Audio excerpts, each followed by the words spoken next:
बिस्मिल्लाहिर्रहमानिर्रहीम। अस्सलाम वालेकुम नाज़रीन, आप यूट्यूब चैनल देख रहे हैं। मैं इमरान खान हूँ। सबसे पहले फिर वही खबर दूंगा क्योंकि ये पाकिस्तान का मामला है और पाकिस्तान के लिए बहुत इम्पोर्टेंस का मामला है। इसके फैक्ट्स भी मैं आपके सामने रखूँगा कि यूरोपीय यूनियन का जो वफद पाकिस्तान में आया वो एक हफ़्ता उन्होंने पाकिस्तान के अंदर गुजारा। जो चीज़ें वो पाकिस्तान को कह कर गए हैं और जो एक्चुअल सिचुएशन है दोनों मैं आपके सामने रख देता हूँ। एक तो उन्होंने ज़ोर दिया है पाकिस्तान की गवर्नमेंट के ऊपर कि पाकिस्तान दोबारा दरख्वास्त देगा ये 2025 के मिड में, क्योंकि आपको पता है कि वो पॉलिसीज़ जो है वो चेंज होती रहती हैं।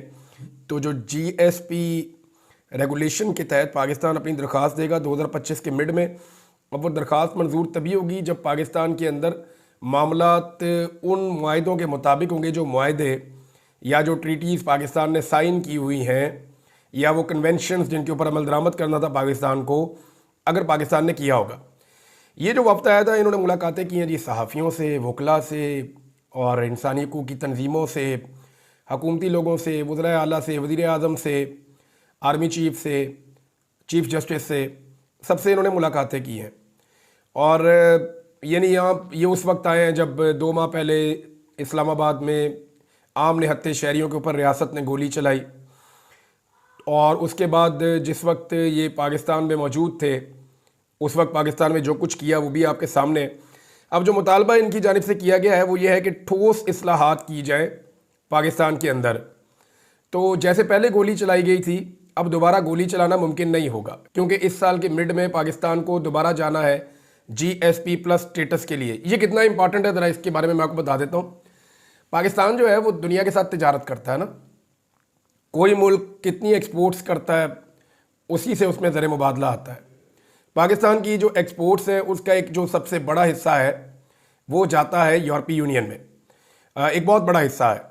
और यूरोपीय यूनियन में वहाँ पाकिस्तान के पास एक GSP+ स्टेटस है। जब पाकिस्तान को ये GSP+ स्टेटस मिला उसके बाद से लेकर अब तक पाकिस्तानी जो ताजर या बिजनेसमैन है उन्होंने 108% तक अपना जो तजारत है वो वहाँ पे बढ़ाई और इसका उन्होंने बहुत फ़ायदा उठाया। पाकिस्तान उन मुल्कों में से है जिन्हें GSP+ स्टेटस का सबसे ज़्यादा फ़ायदा पहुंचा है। अब ये तो वो फ़ायदे हैं जो पाकिस्तान ने उठाए थे। दूसरी जानिब 27 ऐसे कन्वेंशंस हैं, बैनुल अक़वामी कन्वेंशंस, जिन पर अमल दरामद करना होता है उन ममालिक को जो इन सहूलियात से फ़ायदा उठा रहे होते हैं। या तो उनको ड्यूटी देनी नहीं पड़ रही होती या उन्हें बहुत कम ड्यूटी देनी पड़ रही होती है। यानी आपको कस्टम ड्यूटी लगती है ना, जब आप किसी मुल्क के अंदर अपना माल भेजते हैं तो आपको टैक्स पड़ता है, उस टैक्स से वो आपको बचा लेते हैं। आपकी वो ड्यूटी या तो ख़त्म हो जाती है या बहुत कम हो जाती है कुछ चीज़ों की सूरत में।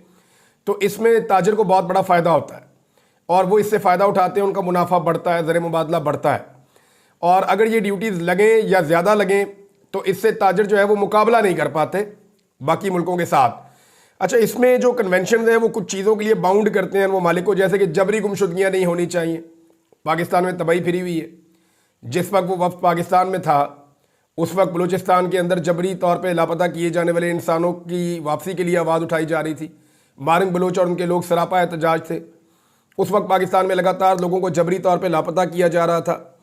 जबरी शादियों के मामले पे ये लोग आवाज़ उठाते हैं, कन्वेंशन हैं, तब्दीली मज़हब ज़बरदस्ती तब्दील ना करवाया जाए।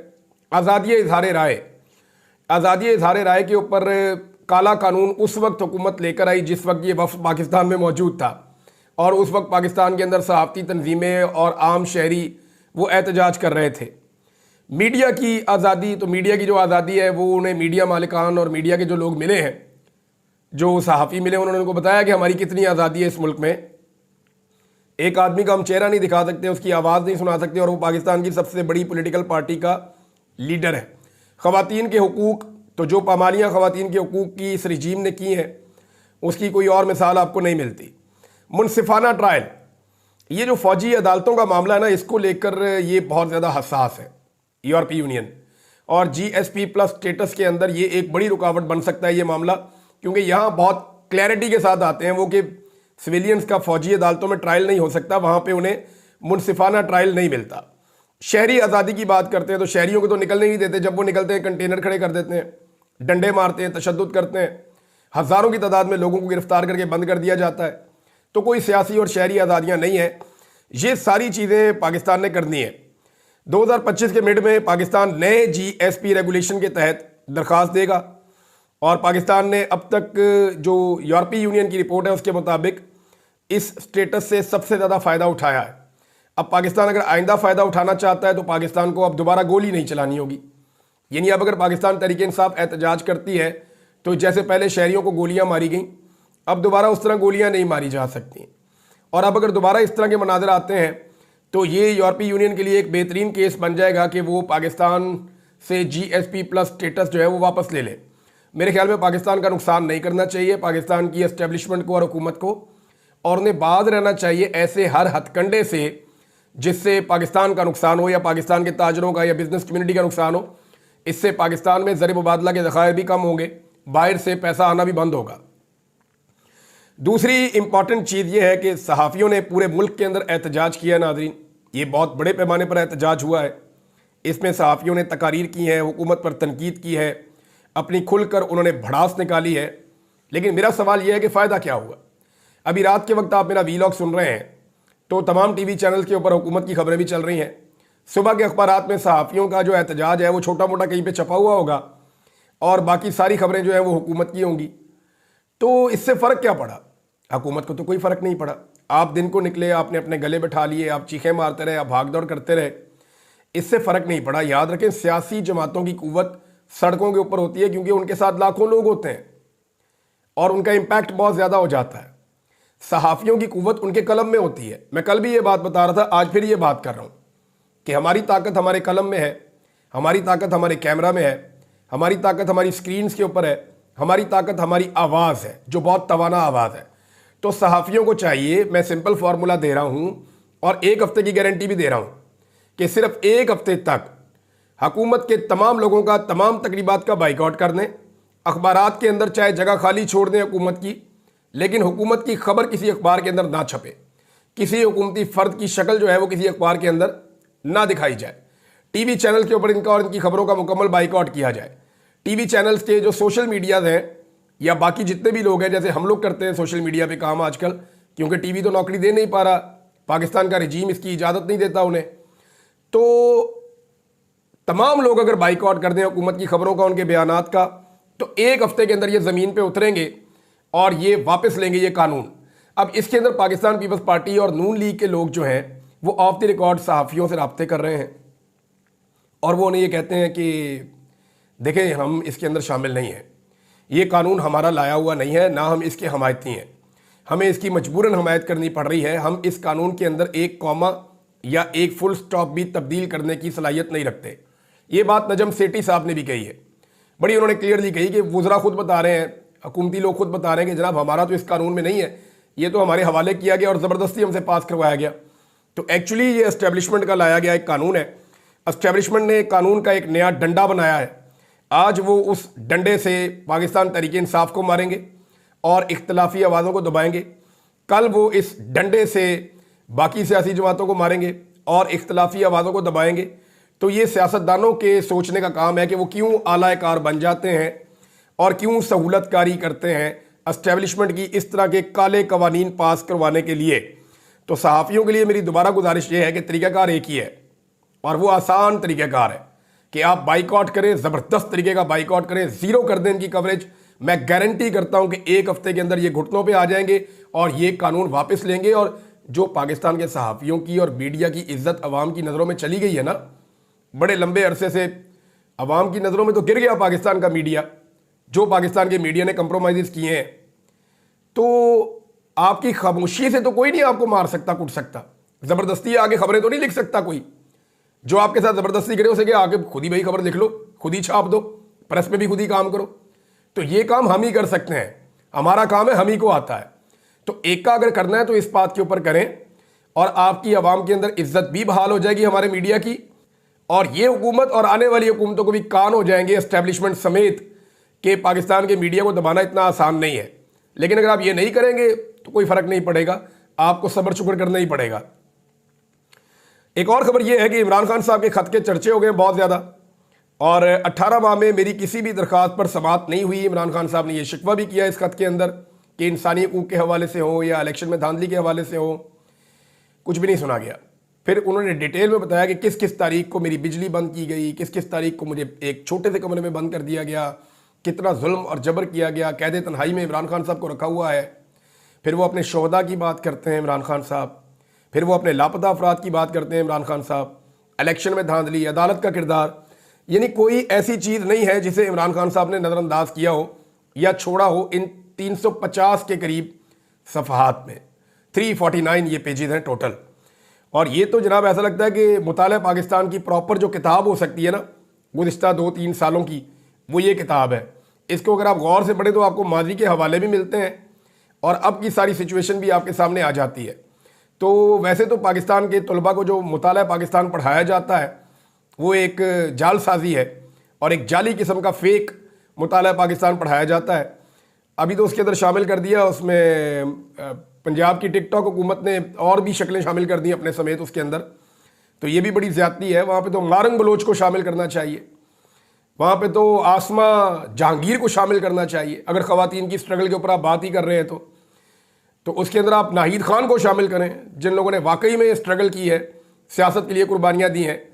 सबसे बड़ी लाहौर की अंदरून शहर की एक बहुत बड़ी कारकुन थी सियासी साजिदा मीर, उन्होंने बड़े एहतजाज किए बड़ी ज़ोरदार तरीके से। ऐसे लोग जिन्होंने वाकई में किरदार अदा किया। अभी हाल ही में अगर मैं पॉलिटिक्स की बात करूं तो और बहुत सारी ख़वातीन हैं जिनका बड़ा रोल है। बहरहाल इमरान खान साहब के ख़त के बाद एक ख़त और आ गया है और ये जो ख़त आया है ये जनाब सुप्रीम कोर्ट ऑफ पाकिस्तान को पहुंचा, चीफ जस्टिस को। और ये ख़त लिखा है चंद जजेस ने इस्लामाबाद हाई कोर्ट से। और अदलिया में ये अब रिपोर्ट मैं कर रहा हूँ, ये साकिब बशीर साहब ने भी रिपोर्ट किया है, फैज़ान शेख साहब ने भी किया, कुछ और दोस्त हैं उन्होंने भी किया। तो लिखते हैं जी कि ब्रेकिंग न्यूज़ है, अदलिया में एक और बहरान जन्म लेने लगा। इस्लामाबाद हाई कोर्ट के जस्टिस मोहसिन समेत मुख्तलिफ जजेस का एक और गैर मामूली ख़त सामने आ गया। दूसरी हाई कोर्ट से जज ना लाया जाए, ना chief justice Islamabad high court उसे बनाया जाए। हाई कोर्ट के 3 सीनियर जजेस में से ही चीफ जस्टिस तैनात किया जाए। ये है जनाब ख़त का मतन। यानी मैं आपको बता रहा हूँ ना पिछले चंद दिनों से कि एक प्लान ये बनाया गया है कि बाहर से एक जज लाया जाएगा। ज़्यादातर जो नून लीग के लोग नाम ले रहे हैं वो जस्टिस डोगर हैं एक लाहौर से, जिनको लाने की तैयारी है बकौल उनके। लेकिन ये कहा जा रहा है कि एक जज बाहर से लाया जाएगा इस्लामाबाद हाई कोर्ट के अंदर और हुकूमत ने इसकी प्लानिंग कर रखी है। इवन जो हुकूमती जजेज़ हैं, जो उनके हमायती जजेज़ हैं, उन्होंने भी ये प्लानिंग कर रखी है। और उस जज को पहले डेपुटेशन पे लाया जाएगा इस्लामाबाद हाई कोर्ट में और फिर इस्लामाबाद हाई कोर्ट में उस जज को chief justice Islamabad high court बना दिया जाएगा, ताकि इस्लामाबाद हाई कोर्ट के ऊपर जो एस्टेब्लिशमेंट का और हुकूमत का कंट्रोल है वो किसी सूरत भी ख़त्म ना हो। तो ये मामला बिल्कुल क्लियर हो गया कि एक ख़त और आ गया है और यहाँ पे एक नया बहरान जो है वो भी शुरू हो गया है। एक और ख़बर है और वो ख़बर है फ़ौजी अदालतों में सिविलियन ट्रायल के हवाले से। इसमें एक चीज़ मैं आपको बड़ी क्लियर कर दूँ, अदालत के अंदर रोज़ाना रिमार्क्स आते हैं, रोज़ाना बहुत सारी चीज़ें होती हैं, लेकिन क्लैरिटी आप इस चीज़ में रखें कि अगर पाकिस्तान की जो मौजूदा रजीम है इसे जो बाइडन ने जिस तरह सपोर्ट किया था, जो बाइडन के दौर में जैसी इनको सपोर्ट मिली थी मगरिब से या अमेरिका से, अगर वैसी सपोर्ट इन्हें डोनाल्ड ट्रंप के दौर में मिल जाती है तो फिर आप ये मेरी बात लिख कर रख लें कि फ़ौजी अदालतों की सज़ाएं कभी भी कलअदम करार नहीं दी जाएंगी और सिविलियंस का फ़ौजी अदालतों में ट्रायल जायज़ करार दे दिया जाएगा आईनी बेंच की जानिब से। लेकिन अगर डोनाल्ड ट्रंप की जानिब से वो सपोर्ट ना मुयस्सर आई जो बाइडन के दौर में मुयस्सर थी, तो फिर आईनी बेंच का फैसला मुख्तलिफ होगा और वो इस तरह मुख्तलिफ हो सकता है कि कम से कम सिविलियंस का फ़ौजी अदालतों में ट्रायल जो है वो उसमें जस्टिफाई नहीं होगा। हुकूमत की जानिब से नाज़रीन बार बार मुज़ाकरात की पेशकश की जा रही है, बार बार दावत दी जा रही है। वज़ीर आज़म ने दोबारा मुज़ाकरात की दावत दी है।